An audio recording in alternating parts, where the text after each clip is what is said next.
Hey everybody, Kyle Meinke here from MLive.com, joined by Nate Atkins. We are here in Allen Park, Lions headquarters, just a mere minutes at this point after the pick of Frank Ragnow at 20th overall by the Lions, center out of Arkansas. Not a name we heard a lot about in connection with the Lions, but a very good offensive lineman. Nate, what's your initial reaction to this pick? The initial reaction, I think, was shocked just because we get so wrapped up in the mock drafts, and I don't think anybody had this mock draft down there. But then you think kind of through what they must have been thinking and how they landed on this, and it certainly makes some sense. I had tweeted out earlier today, I really was starting to feel like center might be the position they might go after. The guy I threw out there was Billy Price at Ohio State, just because he'd been medically cleared. I thought it might be a trade back scenario, and that might have been what they were maybe thinking about, but word got out there that teams behind them were looking at Ragnow. So he ended up being the pick. It's just a guy who didn't allow a single sack in college. Again, those numbers can be a little bit skewed for a center, but nonetheless, you hear high marks about his pass protection.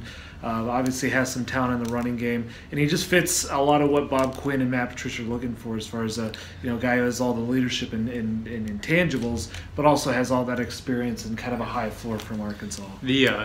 The pick was surprising to us. I think it was surprising to Ragnow too, in talking to him, because he had said that he hadn't talked to the Lions since the Combine. He knew he had a chance to go in the first round, but was surprised to hear the Lions call his name, because he thought they weren't interested because they hadn't talked to him in a couple of months now.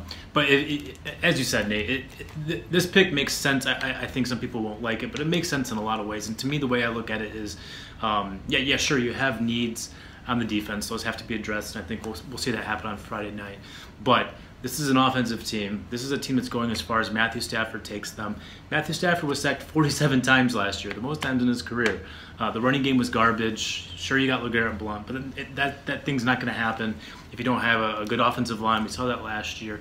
Bob Quinn's invested a lot of resources in 4 of those starters, but had a big hole in the middle, plugged it with, just a really good, almost mistake-free player when he was on the field in Frank Ragnow. There is an injury concern. He's coming off an ankle, but a very good player. He solidifies a really important position group that can help maximize what you have in Matthew Stafford in the offense. I think I do like the pick, but you have to back it up on Friday with some plug-and-play guys on defense. Yeah, I think they're going to go defense heavy, and I think really you start looking at defense, they need a lot of different positions to transition over to what Matt Patricia's looking to do. And when I see this pick, I thought a lot about Matt Patricia in a couple different ways. Number one, they're obviously betting on his ability to coach guys up. They're not giving him a first-round pick. They're giving him lesser players in some ways and getting a plug-and-play offensive guy. At the same time, though, keep in mind, Matt Patricia, when he was coming up, he played center.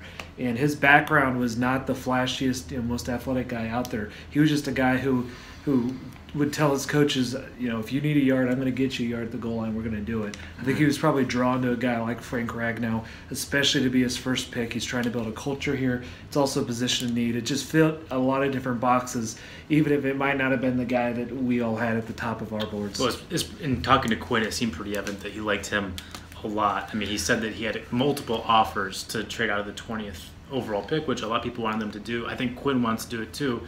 He wants to make a trade at some point because they only have 6 picks in this draft. That's the fewest in the draft heading into it anyway. And still, he liked Frank Ragnow. He watched a bunch of his film, really fell in love with the player, going all the way back, he said, to a Saturday in his office back in October. And he's like, man, this guy's really good. He could really fit what we're trying to do. Tough player. I think he used the word blue collar. Or Matt Patricia used the word blue collar. But just a guy who fits the culture, what they're trying to do here, add some toughness up front.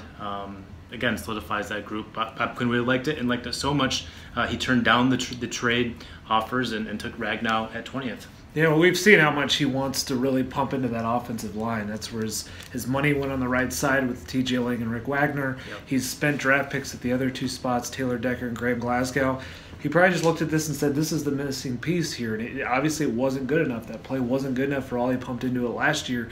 So I could see where he thought, yeah, I could trade down, take the next guy on the board. But they really, really value that spot, especially to get it on a rookie contract like this. So if he felt like he was can't miss, I could see why he went with that. And just real quickly, I don't want to grade the pick because I think it's silly to grade a pick 10 minutes after it happens, but it sounds like you like the pick. Just real briefly, you like the pick? Yeah, I like it. I wouldn't say I love it. We all thought Harold Landry had some injury issues. I think there are other guys defensively, you could argue, are maybe better stars, but it was a solid pick. Well, Landry did fall out of the first round, and we're hearing whispers now that maybe there's an injury concern with the back or something going on. He didn't even get drafted in the first round. Some people thought he'd be top 15, so it seems like something's happening with him. But Rashaan Evans went a couple picks later. That'd be kind of interesting. Taven Bryan. I think Ragnow will be judged against those guys and how he does. But I like the pick. I think he's a good fit. Again, I'm a big believer in surrounding your best players with pieces that can make those guys go, make your team, make that offense even better and protect Stafford and so forth. But a center at 20th overall, it's still kind of surprising. Well, the interesting thing is I just feel like if some of these guys, Rashaan Evans, Leighton Vander Esch, I guess he would the pick before, but Taven Bryan and Harold Landry, if they end up being stars the way Aaron Donald was, and this is the Eric Ebron, it could be interesting. I mean, Ragnow's it's not going to be the most loved pick, I don't feel like. But that doesn't make it not the right pick. Right. That's what we got. We're going to be here all throughout the night, it feels like, cranking this stuff out. We'll be back at Allen Park tomorrow for when Frank Ragnow gets here about mid-afternoon, and then the draft roars back at 7 p.m. tomorrow night. That's what we got. He's Nate. I'm Kyle. We're MLive. Keep it right here.